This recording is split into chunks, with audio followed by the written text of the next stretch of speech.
በፋና ቀለማት መግቢያ ላይ ቀና መንገድ እንዲሆን ተመኝተን ባልደረባችን ሰላማዊ ተስፋዬን ሸኝተን ነበር። በቀጥታ ስርጭት ቤተሰቦቿን ይዛ እንደምታገኘን እንግዲህ ተስፋ አድርገን በመሸኘት ነበር መግቢያችን ያደረግነው። አሁን ቦታው ላይ ቤተሰቦቿን አግኝታ ቀጣዩን ቆይታ ልታጋራ ስለሆነ በእሷ እናገኛትና የቀጥታ ስርጭት ቤተሰብ ጥያቄያችን እንካፈል። ስለዚህ ሰላም መቀጠል ይቻላል።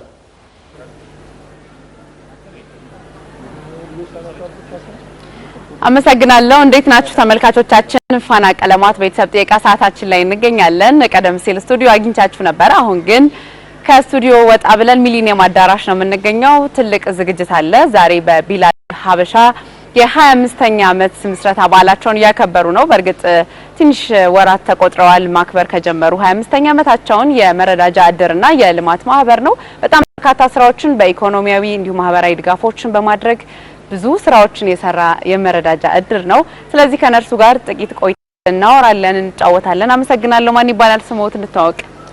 ዶክተር ኢድሪስ መሐመድ መስራችና የቦርድ አባል። ቀደም ሲል ያወራን ነበርና የፋና ባልደረባም የሚል ቢጨመርበት የቀድሞ ባልደረባ በጣም ፎርማል በሆነ መንገድ አይደለም። መስራቾቹ ጋር ለረጅም ጊዜ በፋና ሬዲዮ በነበረበት ዘመን ከዛም ቴሌቪዥን ከሆነም በኋላ ለረጅም ጊዜ ስቱዲዮአችሁ አባል ነበርኩ። በጣም ደስ ይለናል። ዛሬ ደግሞ በቤተሰብ ጥያቄ ተገናኝተናል። ስለዚህ ጥሩ ቆይታ ይኖረናል። ቢላሉል ሀበሻ እንዴት ተመሰረተ? እስኪ እንደው በሰማው ደስ ይለኛል። 25 ዓመት ብዙም ስለሆነ ስለመስረታው ጥቂት እናውራ። ቢላል ሀበሻ የተመሰረተው ከትምህርት ቤት እንደወጣን ይመስለኛል። እንግዲህ ከአዲስ አበባ ዩኒቨርሲቲ ተመርቀን ስራ ይዘን በህይወት ውስጥ ያው ሲጀመር ብዙ ሂደቶች አሉ የሚያጋጥሙሽ እና በተለይ መስጊድ አካባቢ ቆይታ ካለሽ ብዙ የተቸገሩ ሰዎች ይመጣሉ እና እነኚህ የተቸገሩ ሰዎች ፊት የሚሰጣቸውን ሰው ደግሞ ይቀርባሉ እና የዚህ ቢላል ሀበሺ ማህበረሰብ መስራች አባል ከሆኑት አንዱ ኡስታዝ መሐመድ ጀማል ጎናፍር ይባላሉ እና እሳቸው ጋር በተለይ ብዙ ሰው ይመጣል። የተለያየ ጉዳይ ይዞ ትምህርት አስተምሩልኝ ብሎ ልጁን ይመጣል። ጊዜያዊ እርዳታ የሚፈልግ አለ፣ የማቋቋሚያ በጀት የሚጠይቅ አለ። ጥያቄው ብዙ ነው እና ያ ጥያቄ ሲቀርብላቸው እሳቸው እኛን በትምህርት ቤትም በተለያዩ አጋጣሚዎችም ትውውቅ ስለነበረን እንዲህ አይነት ችግሮች አሉ መዋጮ አምጡ እያሉ ጥሪ ያቀርባሉ። ይሄ መዋጮ እኛ በተለይ መንግስት ሰራተኛ ለሆን ነው አስቸጋሪ ነበረ። በድንገት ነው ጥያቄው የሚቀርበው። በየጊዜው ሲሆን ደግሞ ያደክማል እና ለምን እሳቸው ጋር ቋሚ ገንዘብ በየጊዜው የምናወጣው ለምን አናስቀምጥም? ድንገተኛ ችግር ሲመጣ ከዛ አንስተው ለሚረዳው ወገን መስጠት ይችላሉ በሚል ጥንስስ ተጀመረ። በርግጥ ሲጀመር በ10 ብር ነው የተጀመረው። 10 ብር ከነጋዴዎች 20 ብር ነው። ብዙ ነገር ይሰራል 10 ብር በወቅቱ ትልቅ ብር ነበረ። ግን የብሩ ጉዳይ አይደለም። 10 ብር በወር መክፈል አቅቷት ልጇ አቤት የዋለች እናት ያጋጥምሻል። በ100 ብር በ200 ብር የተወሰነ የህይወት ደረጃ ላይ መድረስ የሚችሉ ሰዎች ግን ያችን አነስተኛ የምንላትን ብር ባለማግኘታቸው ደግሞ የተቸገሩ ያንን በማግኘታቸው ግን ትንሽ የምንለውን ገንዘብ በማግኘታቸው ደግሞ የሚደሰቱ ህይወታቸው መስመር ያዙ ወገኖቻችን ደግሞ አሉ እና በዚህ ሂደት ነው የተጀመረው። በሂደት በርካታ አባላትን እያሰባሰበ ሄደ። መጀመሪያ ላይ ደረሰኝም አንቀበልም ነበረ። ምክንያቱም ድርጅት አይደለንማ፣ ደረሰኝ አንሰጥም። በደረሰኝ አንቀበልም፣ በደረሰኝ ወጪ አናደርግም በሚተማመኑ ልቦች መካከል ነው ይህ ማህበር የተቋቋመው። መሰረቱ እዚያ ላይ በመተማመን ላይ በመግባባት ላይ በጣም በሚተዋወቁ ሰዎች ልብ ለልብ የሚገናኙ ሰዎች ናቸው መሰረቱን የጣሉት። ያው 7 ሰዎች ነበራችሁ መጀመሪያ? 7-10 አካባቢ ከዛን በልጥ መጀመሪያ ላይ ግን ወዲያውኑ ግን ቁጥሩ እየጨመረ ሄደ። ወደ ትምህርት ቤቶችም አካባቢ የነበሩ ወጣቶችን እዚህም ከጎኔ አሁን ወጣት አይደለም ወጣት ነው። አይ ቅድም እኮ ከካሜራ ውጭ እድሜ ስናሰላል ነበር እንዴ? በእውነት እድሜ በግማሽ ነው የምናሰላው በአሁኑ ሰዓት። እውነት ነው። እና በዛ መንገድ ጀምረን 92 ላይ እስከ 96 በዚህ መደበኛ ባልሆነ መንገድ ነው የቀጠል ነው። 96 ላይ ግን ገንዘቡም እየጨመረ የሰው ኃይሉም እያደገ ሲመጣ ፈቃድ ማውጣት ነበረብን። የባንክ አካውንት መክፈት ነበረብን። ቢሮም ቀስ ብለን በሂደት ማደራጀት ነበረብን እና 96 ላይ ህጋዊ ፈቃድ ከሚመለከተው ክፍል አውጥተን መደበኛ በሆነ መንገድ መንቀሳቀስ ጀመር። በነገራችን ላይ ተመልካቾቻችን ዘርፈ ብዙ ስራዎች ሰሩት። ስለ ስራዎቻችሁ ካነሳን ጊዜም አይበቃን፣ ግን የደግነት አመታት ስለሆኑ እነዚህ 25 አመታት ስለተገናኘን ደስ ብሎኛል። እንታወቅሽ እስኪ። ወይዘሮ መካነ ሰላም መሐመድ እባላለሁ። በቀድሞ የቢላል ሀበሻ አደረጃጀት የሴቶች ዊንግ አባል ነበርኩኝ። አሁን ደግሞ በአዲሱ አምባሳደር ነኝ። በትልቆቹ ሜጋ ፕሮጀክቶች 3 ሜጋ ፕሮጀክቶች ተቀርጸዋል። እሱን ለማሳካት ደግሞ በአምባሳደርነት ተመርጫ። በመጀመሪያ ግን ለሁላችሁም እንኳን አደረሳችሁ። ቀላል አመት ስላልሆነ 20 አመት በጣም ደስ ብሎኛል በመካከላችሁ ስለተገኘሁኝ። የደግነት አመት የበጎነት አመት ስንላቸው እነዚህን 25 አመታት ቀላል አመታት አይደሉም። በጣም ብዙ ነገሮች ብዙ ፈተናዎች ያለፉባቸው አመታት ነበሩ። እነዚህ 25 አመታት በአጠቃላይ ሲታዩ ምን ይመስላል?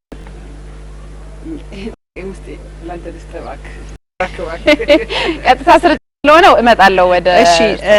እነዚህ 25 አመታት ስፔሻሊ ዛሬ ደረስንበት ላይ ስናየው እጅግ በጣም ስኬታማ ያው ስኬት መቼም በፈተና ታልፎ ነው ስኬት የሚሆነውና ከባድ ፈተናዎችም የነበሩበት አፕስ ኤንድ ዳውንስ የነበሩበት ካለው የሀገራችን በዛ ወቅት የነበረ ሲስተም እንደ ሙስሊም ተሰብስቦ አንድ ላይ ከት ብሎ መታየት ራሱ የሚያስፈራበት ምንድነው አላማችሁ የሚባልበት የነበረ ጊዜ ነበረ። ታልፎ ደግሞ 25 አመት ኖሮ ዛሬ ለትልቅ በሺዎች ለሚቆጠሩ አስተማሪዎች፣ የሃይማኖት መምህራን ማረፊያ ቤት፣ በሺዎች ለሚቆጠሩ ወጣቶች ትምህርት ቤት፣ እንደዛው ደግሞ ሺዎች ለሚቆጠሩ ደግሞ የሕክምናና የነጻ ሕክምና ማለት ነው ፉል ኢንሹራንስ ከትልልቅ ሆስፒታሎች ጋር በመነጋገር ይሄንን ነገር በማድረግ ትልቅ አመርቂ የሚባል ውጤቶችን የተገኙበት ወቅት ነው። አሁን ደግሞ የ25ኛ አመቱን ምክንያት በማድረግ ከፍ ወዳሉ ደግሞ ሌላ አገራዊ ዓለም አቀፋዊ የሚባሉ ትልልቅ ፕሮጀክቶች እናቶችና የህፃናት ሆስፒታልን ጨምሮ ያለበት ትልቅ ፕሮጀክት ላውንች ነው ዛሬ ከ25ኛ አመቱ በዓል በተጨማሪ እያደረግን ያለ ነው። እሱን ደግሞ በአምባሳደርነት አንቺ ትመሪዋለሽ። እውነት ነው። ለዚህ ደግሞ በጎ ልብ ጥሩ ልብ ያስፈልጋልና የዚህ ሁሉ በጎ ልቦች ውጤት ነው እነዚህ 25 አመታት ላይ የተሰሩ ስራዎች። ጧሪ ቀባሪ አጥቶችን መርዳት ሚክብሩም ያዩት ነበር። መጥዋርም አለበት፣ መርዳትም አለበት፣ ማስተማርም አለበት፣ ማስተማርም አለበት። ወጣቶችንና እናቶችን ስራ ፈጠራ አለበት። አስተምረሽ ሜዳ ላይ አትበትኝም። ስራ የሚፈጥሩበትን መቋቋሚያ ይባላል። በጀት ተሰጥቷቸው ለእናቶቹ ሲንጀር እንዴት እንደምትማር ካወቀች በኋላ አንድ ሴት በዚህ በሚስኪን ማንነቷ ደግሞ ሲንጀሩን ደግሞ 40 እና 50 ሺህ ብር አውጥታ መግዛት ደግሞ ከባድ ፈተና ነው። ስለዚህ ትምህርቱንም ሲንጀሩንም ቦታውንም አንዳንዴ ቤት ኪራዩንም እንደገና ልጆቻቸውን እያስተማነ ደግሞ የልጆቻቸውን ቀለብም ጭምር ነበር ሲሰጥ የነበረውና ዘርፈ ብዙ እኔ ሚስ መካነ ሰላም ያው ቤተሰብ ላይም ስለምትሰሪ አንድ እናት ራሷን ችላ ስራ ሰራች ማለት ሙሉ ቤተሰቡ እንደተጠቀመ ነው የሚቆጠረው። ስለዚህ የቤተሰቡን ሁለንተናዊ ድጋፍ እንዳደረጋችሁ ታስቡ። ይሄ ደግሞ ከስነ ልቦና ማንጻር በጣም ትልቅ ነገር አለው። የምትሰራ እናት ያለችው ልጅ፣ ጠንካራ ቤተሰብ ያለው ልጅ በጣም ትልቅ መታደል። ይሄን ፈጥራችኋል እናንተ። እውነት ነው። በጣም ቢላል ላይ እጅግ ለብዙዎች በነገራችን ላይ ዛሬ 25 ወደ ኋላ ስትሄጂ አገራችን ላይ አሁኑ በርከት ያሉ ሰዎች የሚረዱበት ሰዎችን የሚያስተምሩ ምገባ ስርዓት ያለው ሀሳቡ አልነበረም። ቀዳሚ ድርጅትም ነው አንጋፋ አባት እንለዋለን። ብዙ ድርጅቶች እንዲመሰረቱ ምክንያት የሆነ ድርጅት ነው ቢላል ሀበሽና ከዚህ ነው በነገራችን ላይ በጣም ብዙ አሁን አገራችን ላይ ትልልቅ ስራዎች የሚሰሩ ወንድሞችን ካየች ከዚህ ኢንስቲትዩሽን ነው። እንደገና ፋከልቲ እንደ አንድ የኮሚኒቲ ሴንተር ነው። ልጆቻችን ይገናኛሉ፣ እኛ እንገናኛለን፣ ባሎቻችን ይገናኛሉ፣ ሚስቶች እንገናኛለን። በዚህ አጋጣሚ ትልቅ የፋሚሊ ኔትወርክም ጭምር ነው ያለንና ትልቅ ምሳሌ መሆን የሚችል አባት እድሜ እንግዲህ 25 አባት እየሆኑ ነው ልጆቹ ማለት በጣም ልጆቹ ራሱ አድገዋል እኮ ጎረመሱ። እሺ እናመሰግናለን። በነገራችን ላይ ቢላሉል ሀበሺ ሙዚየም አለው። በጣም እንደውም እሱ በደንብ ይታወቃል። በሙዚየም ላይ ቅርስ በማስተባሰብ ላይ የምትሰሩትም ስራ በደንብ ይታወቃል። እንታወቅ። ማን ይባላል? ሙስጠፋ መሐመድ እባላለሁ። በቢላሉ ሀበሺ ቅዳሜ ትገናኛላችሁ አሉ። እውነት ነው። እንዴት ነው የምትገናኙት? ምን እንደምታደርጉት ስትገናኙ? ቅዳሜ ሁሌ ስንገናኝ ቢላል ሀበሺ ላይ እኛ እንደ ቦርድ ነው እየሰራን ያለ ነው። እንደ ቦርድ ሆነን በምንሰራበት ጊዜ ስትራቴጂክ ፕላን አለ። ከስትራቴጂክ ፕላናችን ደግሞ የአንድ አመቱን ኦፕሬሽናል ፕላናችንን እናወጣለን። በየወሩ ደግሞ እነዛ ስራዎች ተሰባብሮ የሚታዩበት ሁኔታ አለ። ስለዚህ ማኔጅመንቱን ሳፖርት እናደርጋለን። ምንድነው የገጠማቸው ችግር፣ ከስትራቴጂክ ፕላናችንስ ምን ሄደናል የሚለው ቁም ነገር የምንሰራበት ሁኔታ አለ። ጓደኝነቱም ወንድማማችነቱም አለ እዚህ መሀል ላይ በጣም እንደውም ከልባችን የምንስቀው ቅዳሜ ነው እንላለን እኛ። ዛሬ ሁላይም ተገናኝተናል፣ መሳቅም ይቻላል። ዛሬ ግን ያው ነው ግን ቅዳሜ መሆን ነበረበት። የሆነ አጀንዳ ባይኖርንም በጣም ተነፋፍ ቅዳሜ እንደው የሆነ ጉዳይ እንኳን ቢኖርብን ጎራ ብለን ሳንተያይ አንወጣም። ማንም ሰው በቃ 3 ሰዓት የሆነ ጉዳይ ቢኖረው ወይ 2 ሰዓት የሆነ ጉዳይ ቢኖረው ጠዋት 1 ሰዓት መጥቶ ወንድሞቹን አይቶ ትንሽ ተጫውቶ ይሄዳሉ። ይሄ በጣም የተለመደ ይሄ ደግሞ ለ25 አመታት የዘለቀ ነው። የሚገርመው ደግሞ እሱ ነው። በጣም እና ከዛ ባሻገር ደግሞ ቁርስ ሳንበላ ነው ብዙዎቻችን የምንወጣው፣ አርሊ ስለምንወጣ ዶክተር እድሪስ ሲቀሩ ማለት ነው። እሳቸው ቁርስ ሳይበሉ አይወጡም። እና ብዙዎቻችን ግን የሚገርምሽ ቅዳሜ ስንገናኝ ሁሉም ይዞ የሚመጣው ነገር ይታወቃል። ለምሳሌ ወንድም ጀማል አሊ ሙዝ ነው በቃ ሁሌ ጀማል አሊን እጅ የምናየው በሙዝ ነው። እሺ አንድ ወንድማችን አለ ደግሞ አብዱራህማን ሰማን የሚባለው፣ እሱ ደግሞ ፓስቲ ነው አይደል ይዞልን የሚመጣው፣ ፓስቲ እሱ ይዞ ይመጣል። እሺ ቃሲም የሚባለው ወንድማችን ደግሞ አለ ሳምቡሳ ይዞ ይመጣል። በፊት ሱልጣን ነበር አይደል? የሚገርም ቁርስ ነው የሚሆነው። ከዛ ከድርጅቱ አንነካም ባይዘው ከድርጅቱ ላለመውሰድ ነው። ወንድማችን ሙሂዲን ደግሞ ውሃ ይዞልን ይመጣል። ተሟላ የሚቀረው ምናልባት ሻይና ቡና ነው አይደል? የሻይና የቡና ደግሞ በየጊዜው በጀቱ ማለቅ አለማለቁን ቼክ እያደረግን ከኪሳችን አውጥተን እንሰጣለን በጀት።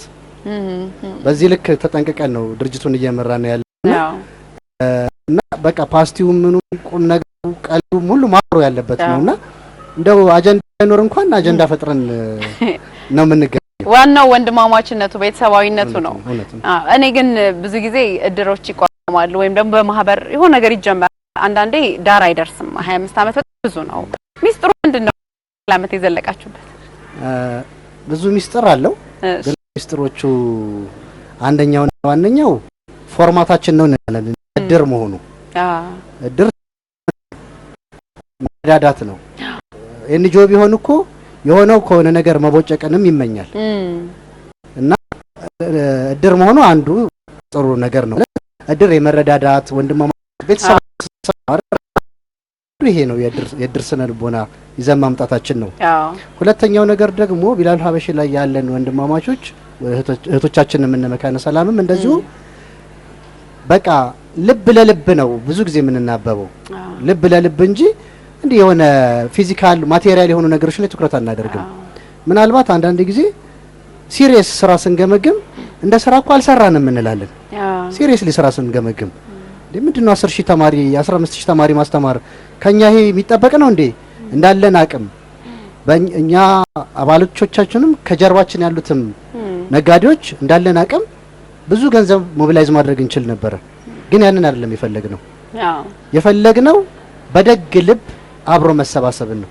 ስለዚህ ብንነጋገር ክፉ ደግ እንኳን ብንነጋገር ጀማል አሊ ፕላስ የሚለው ቋንቋ አለው የሆነ ነገር ለመጨመር ነው እንጂ ማንም የሆነ ነገር ቤኔፊት ፈልጎ ነው የሚባል ነገር የለምና በጣም እንከባበራለን፣ እንተሳሰባለን። ማለት ይሄ መተሳሰባችንና መከባበራችን የእድር አብዛኛው ጊዜ እድር ላይ የሚታወቀው ነገር ምንድነው? አባላቶች እርስ በርስ የሚረዳዱበት። እኛ ግን መስራች አባላቶቻችን እኛንም ጨምሮ ምንም ለግላችን አይደለም እንደማንኛውም ሰው ቢሞትብን ይከበራል። እንደማንኛውም ሰው የተለየ ጥቅም የምናገኘው ነገር የለም። ነገር ግን ምን የሚባል አባባል አለ? አንድ ሰው ከቀብሩ ከመቀበሪያው ልቅ ለቀብሩ የሚያስብ ከሆነ መቀበሪያው ማለት ይሄ ምድር ላይ ያለው ሽኝቱ ማለት ነው። ሰው እንዴት ይሸኛል ከሞትኩ በኋላ ከሚለው ነገር በላይ ቀብር ደግሞ አለ አይደል? ሰው ከሞተ በኋላ በዕለተ ትንሣኤ የሚጠየቅባቸው ጥያቄዎች አሉ። ስለዚህ እኛ ለቀብራችን ነው የምንሰራው እንጂ ለመቀበሪያችን አይደለም።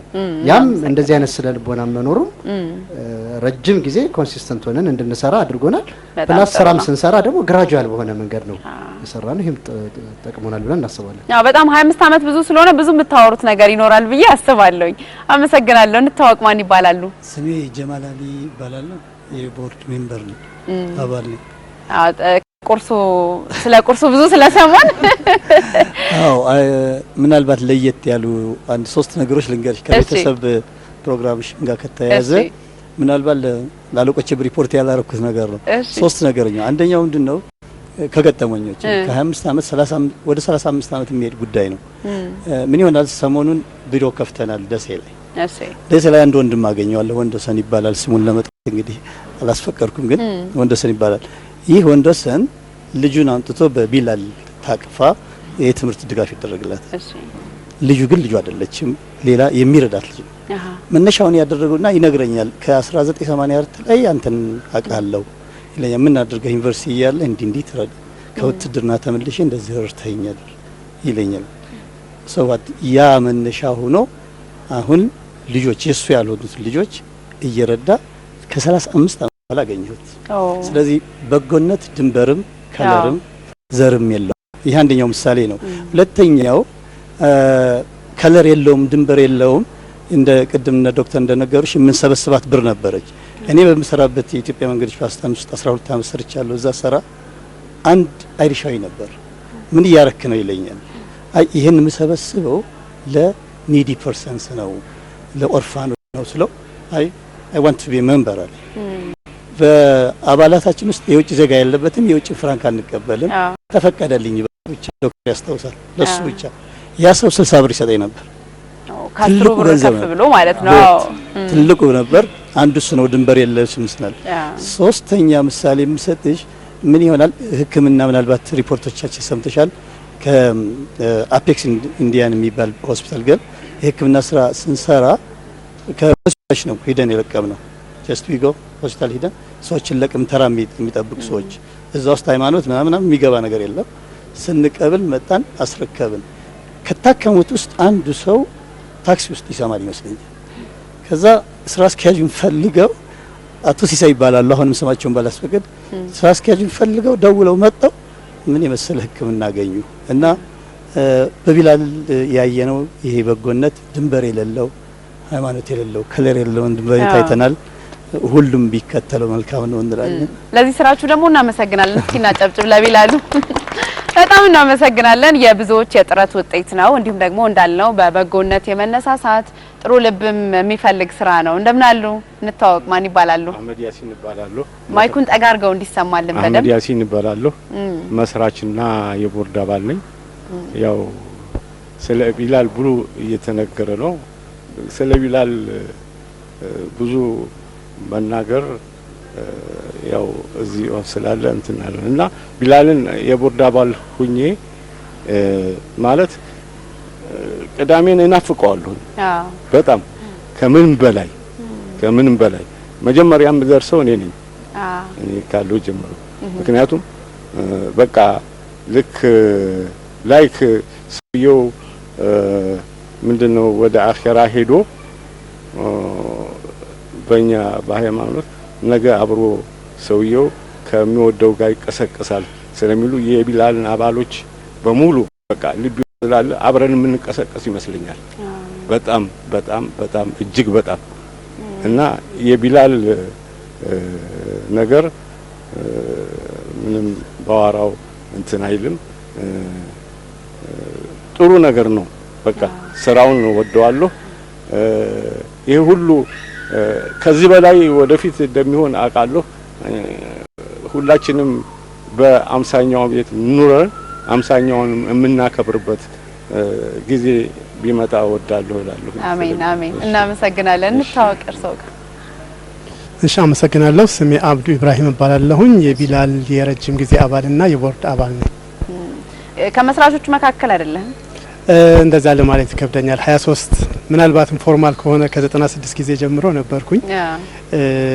እንቁላል ፋብሪካ ቢሮአችን ከነበረበት ጊዜ ጀምሮ ግን መስራች ለማለት ብዙም ኮንትሪቢዩሽኔ ሌስ ነው ብዬ ስለማስብ አሁንም የምትሰራው ስራ ቀላል አይደለም። ራሴን መስራች አድርጌ አልወስድምና የቢላል የረጅም ጊዜ አባልና የቦርድ አባል እድገቱን የሚታይ ነው።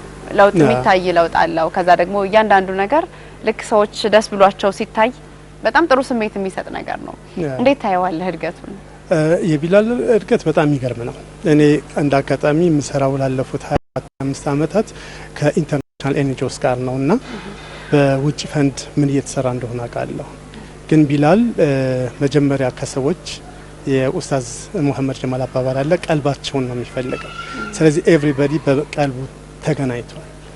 እኔ ወንድም ከምለው በላይ እዚህ ወንድሞች አግኝቻለሁ። ስለዚህ ከየትም በላይ በጣም የምትነፋፈቂው ለአንድ አላማ ብለሽ የምትመጭለት የምታገኝበት ሳይሆን የምታወጭበት ግን በማውጣትሽ የምትደሰችበት ቦታ መሆኑ እኔ ወንድም ከወንድም ማገናኘቱ ኢቭን ሌላው ቀርቶ ለተቸገሩ ማሰብን፣ መጨነቅን፣ ደግነትን ወደ ደግነትን እያሰቡ ራሱ መጓዙ ትልቅ ሰክሰስ ነው ብዬ አስባለሁ። ሌላው ቢላል ሀበሺ ሎካል ፈንድ ነው የሚጠቀመው። ስፔሻል ኬዞች ቅድም ጀማል ባነሳው በተለያዩ መልኮች ሌሎች ገቢዎችንም ልናሰባስብ እንችላለን። ግን በሎካል ፈንድ ለካ ይሰራል። ከሀገራችን እርስ በራሳችን ክብራችንን ጠብቀን ጥሩ የገቢ ምንጮች አመንጭተን ለካ እርስ በርሳችን ተጋግዘን ብዙ ደረጃ መድረስ እንችላለን የሚለው በጣም የተማርኩበት ከውጭ ጥገኝነት መውጣት የምንችልበትን መንገድ ጉዞውን በደንብ በማስረጃ ያየሁበት ቦታ መሆኑ በጣም ደስ ይለኛል። ቢላል ሀበሺ ብዙ ቦታ ላይ ፓዮኒየር ነው። ለምሳሌ ቀደምም ሲወራ እንደነበር ምገባ መጀመሪያ ልጆች ማስተማር ነበረ። ማስተማሩ በቂ አልሆነም። ትምህርት ቤት ላይ ቋጥረው የሚሄዱት ነገር የለም። ስለዚህ ወደ ምገባ ተካሄደ። ምገባ የስኩል ፊዲንግ ለረጅም ጊዜ ሰርቷል። ኋላ ላይ አዲስ አበባ መስተዳድር ያንን ቴክ ኦቨር ሲያደርግ ምንድነው ቢላል ለምን ዱፕሊኬሽን ኦፍ ኢፈርት ይኖራል? ስለዚህ ሌሎች ነገሮች ላይ ብሎ ወደ ሌላ ደግሞ አዞራችሁ ሞር ኦፍ ሪዚሊየንስ ላይ እንዴት ነው ዘላቂ የሆነ ልማት ሊመጣ የሚችለው? እንዴት ወደ አቅጣጫ ሌሎች ተከታተሉት ዱፕሊኬሽን ኦፍ ኢፈርት የሚል ደስ ይለኛል።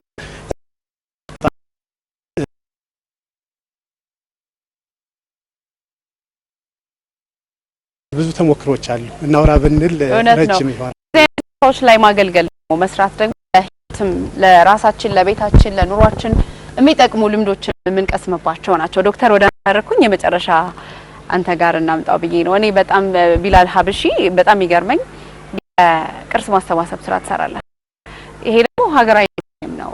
አንድን ቅርስ ለሌላው ትውልድ ማስቀመጥ ማቆየት ማሻገር ነውና እንዴት ነው የጀመራችሁ? ታጠራ አድርገን ካነሳ አጠራለሁ።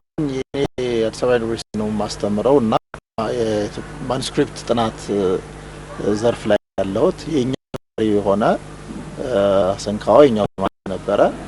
እሱ ነው የመጀመሪያውን ሀሳብ ይዞ በአገር ደረጃ ያሉ ሙዚየሞች በተለይ የአረቢክ እና ኢስላሚክ ጥናት ላይና ማኑስክሪፕትና ሙዚየም ላይ ያላቸው አሳ ስለሆነ ለምን ይሄ ክፍተት አንሞላም ብሎ ከኡስታዝ መሐመድ ጀማል ጋር ተነጋገሩ።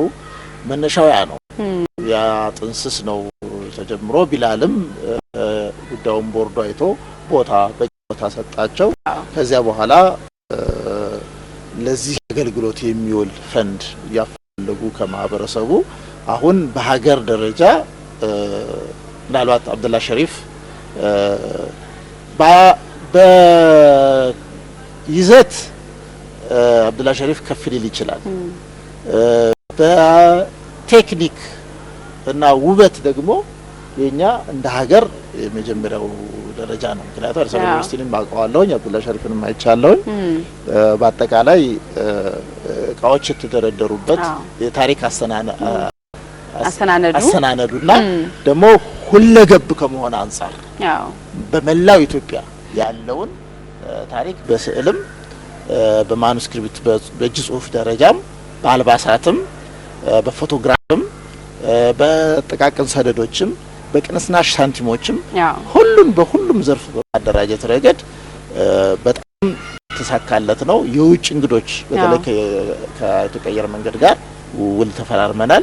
የውጭ እንግዶች በሚመጡበት ወቅት ከመካከለኛው ምስራቅ ከሌላ በተለይ ሙስሊም ማጆሪቲ ከሆነበት ሀገር በሚመጡበት ወቅት ስለ ኢትዮጵያ እስልምና ለማወቅ ሲፈልጉ ቢላል ሴንተር ነው እየመጡ ያሉት። አሁን በቅርቡ ደግሞ ውጭ ጉዳይ ሚኒስቴርም አሳውቁ ተብለናል። በቅርቡ ለክቡር ሚኒስትሩ እናሳውቃለን።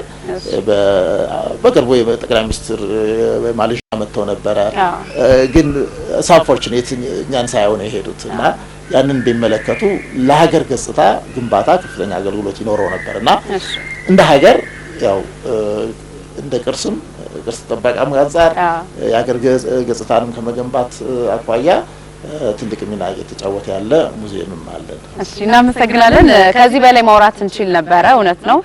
ግን ቀጥታ ስርጭት ነው፣ ሰዓታችንም ይገድበዋል። ነገር ግን እንኳን ለ25ኛ ዓመታችሁ በሰላም አደረሳችሁ። በጣም ደስ ብሎናል። ከዚህ በኋላም የሚቀጥሉ በጣም ብዙ ፕሮጀክቶች እንዳሏችሁ ቅድም ስሰማም ነበረ። ስለዚህ ብዙ ነገር ነው። ሆስፒታሎች አሉ፣ የትምህርት ተቋማትን ለመገንባት የታሰበውን ነገር እያየው ነበርና በዚህ በኩል ደግሞ ሚስ መካነ ሰላም በደንብ በአምባሳደርነት እየሰራች ነው። ስለዚህ የሁሉንም ኢትዮጵያውያን ድጋፍ የሚጠይቅ ነው። ሁሉም ሰው የሚረባረብበት ነው። ይህንም ደግሞ እንደሚደረግና ከዚህ በኋላ ለ50ኛ ዓመቱ እሳቸው እንዳሉት እንደምንገናኝ ተስፋ እናደርጋለን። የዛ ሰው ይበለን። እኛም እናመሰግናለን። ፋና ቀለማት ምርቃት እየተቀበልኩ ነው ተመልካቾቻችን፣ በነገራችን ላይ እናመሰግናለን። ፋና ቀለማት ቤተሰብ ጥየቃችን 25 ዓመታትን ባስቆጠረው ቢላሉል ሀበሺ የእድርና የልማት ማህበር ጋር ነበር ቆይታ ያደረግነው። እጅግ አድርገን እናመሰግናለን ተመልካቾቻችን ስለተመለከታችሁን። በ8222 ላይ ደግሞ ኬን ያስቀደማችሁ ጠይቁን ያላችሁ ልኩልን። በእናንተ ቤት በእናንተ ደጅ እንገኛለን። ስለሰጣችሁን ጊዜ እናመሰግናለን።